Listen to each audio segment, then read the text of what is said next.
Hello everyone, welcome back to Math with Allison. Today we're working in our integration series, so we're going to be going over how we can integrate hyperbolic functions. So let's go ahead and dive into it. I already created a video on how we can find all of these derivatives, so I have them listed out right here. And of course, if we just reverse the situation, we also know how to integrate all of these functions. So if I just integrated all of the right side, so everything in green, I would get back the left side. So here if we integrated cosh or hyperbolic cosine, we'd get hyperbolic sine, plus some constant c, of course, and we would go all the way down that list. So the question is how do I integrate all of these individually? So that is what we'll be going over today. So of course the first two are very nice. The antiderivative of hyperbolic sine is going to be hyperbolic cosine. It is going to be positive. And then the antiderivative of hyperbolic cosine is going to be hyperbolic sine. Both of these with a constant of integration, of course. Those ones are nice, so yay. But now let's go ahead and go over the rest of these. So third, we have hyperbolic tangent. So let's go ahead and rewrite this. I know that hyperbolic tangent can be rewritten as hyperbolic sine of x divided by hyperbolic cosine of x dx. And if you are thinking, oh, I think I know what to do here, you're probably right. We are going to go ahead and use u substitution. So I'm going to set u equal to the denominator, which is going to be cosh or hyperbolic cosine of x. I'm going to take the derivative of both sides in terms of x, and I get positive hyperbolic sine dx. So here that works out very nicely. I have hyperbolic sine and I have my dx. So let's go ahead and replace that. That whole thing becomes du, so I get du on the outside, and that becomes 1 over u, which that we know how to integrate, right? That is equal to the natural log of u plus some constant c. Now our last step, we got to replace our u back in, so let's go ahead and do that. We get natural log of cosh hyperbolic cosine of x plus c. And that right there is going to be our antiderivative of I don't know how people say that. Okay, so now we're going to go ahead and try to do hyperbolic cosecant. And what I'm going to do is I'm going to write it back with its definition or its identity or however you like to define it with the e to the x, that whole thing. And that is equal to 2 divided by e to the x minus e to the negative x dx. And what I'm going to do is I'm going to multiply by 1. So the 1 I'm going to multiply by is e to the x divided by e to the x. And then that dx is still there, and we're going to go ahead and multiply that in. So in the numerator, we get 2 times e to the x.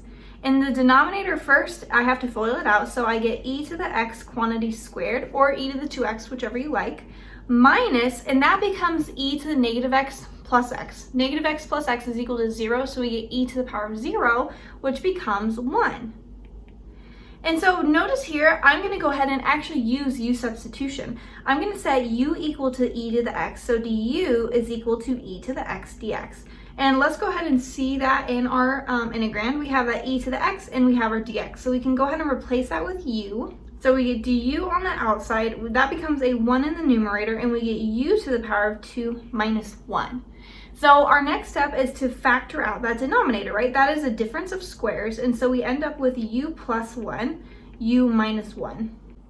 I lied, that is going to be a 2 in the numerator. I forgot that 2. That constant multiple still hangs out.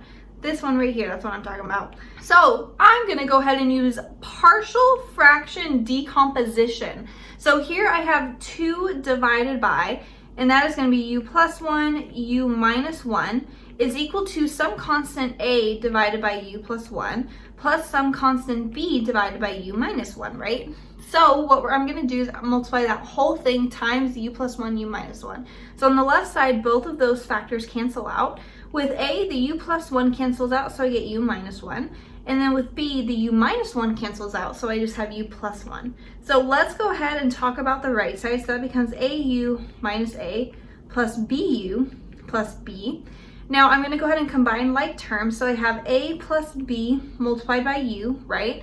Plus, and you could write that as b minus a or negative a plus b, however you want to write it. So notice here on the left side, I have 2 is going to be our constant, which is equal to b minus a. But what about this a plus bu? Well, notice on the left side, there is no u. So that's going to be 0u plus 2. So that means I can go ahead and set these equal to each other. So in the blue, I get a plus b needs to equal 0, right? Because there's no u term. And then over here, that b minus a needs to equal 2. So now I can go ahead and use this left side to solve for a. A is equal to negative b if I just subtract that over, and I can replace that in. So that b minus remains the same, but now I can replace a with negative b.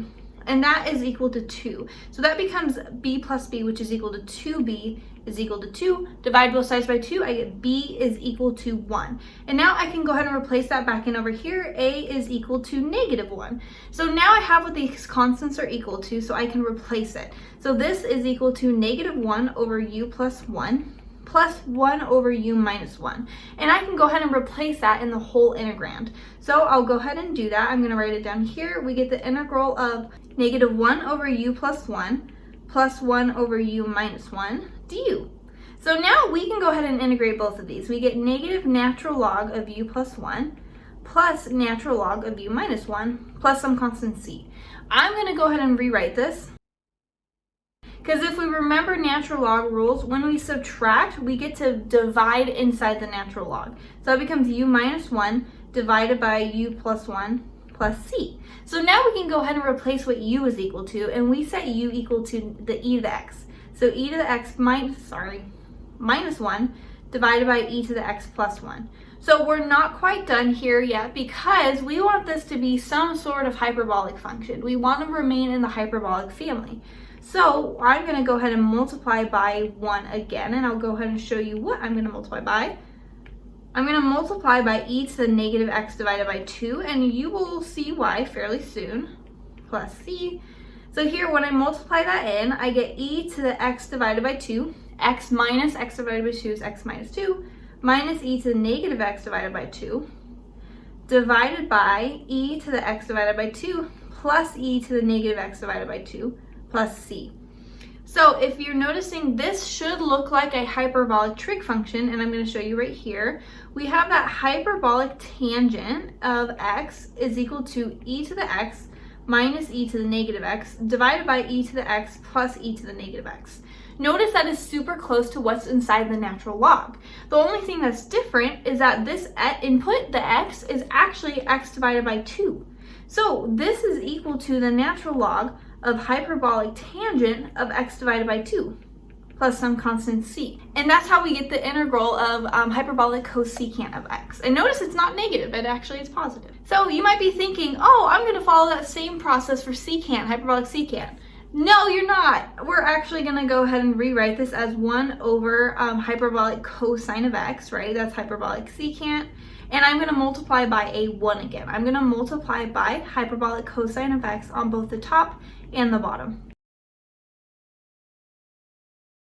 So what I'm going to go ahead and do here is I'm going to use a trig identity, a hyperbolic trig identity, and it's that hyperbolic cosine squared of x minus hyperbolic sine squared of x is equal to 1. So if I add over that hyperbolic sine, I get what hyperbolic cosine squared is equal to, which I'm going to replace in the denominator.